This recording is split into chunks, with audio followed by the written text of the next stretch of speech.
Малыш с говорящей кличкой Счастливчик, как и многие его собратья, родился на городских улицах, где было голодно и холодно.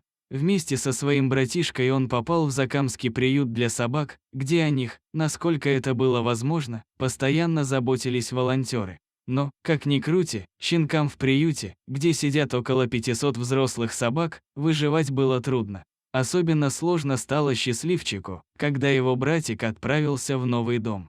Оставшись один, песик грелся в вольере, как мог.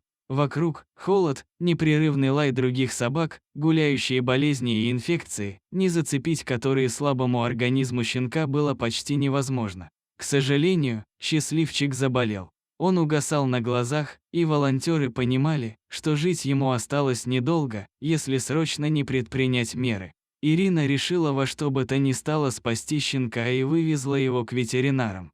Как оказалось, сделала она это очень вовремя, еще немного промедления, и малыш мог покинуть этот мир. Счастливчику выписали дорогостоящее лечение и поместили в стационар. Деньги на это собирали всем приютам, жертвовали волонтеры и просто неравнодушные люди.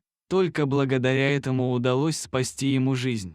Щенок мужественно терпел все уколы и капельницы, и лишь повиливал хвостиком и поскуливал, когда было совсем невмоготу. Опасный период миновал, и Счастливчика поставили на лапки. Возвращаться в приют было крайне нежелательно, потому начались долгие скитания щенка по квартирным передержкам. Везде наш герой вел себя хорошо, ел с аппетитом и старался делать все свои дела на прогулках, но, к сожалению, хозяева для него все никак не находились. В один момент волонтеры не смогли найти для Счастливчика передержку, и ему пришлось вернуться в приютский вольер. Там ни диванчика, ни теплых рук человека, ни внимания и любви. Очень тоскливо было ему вновь оказаться одному после такого долгого пути.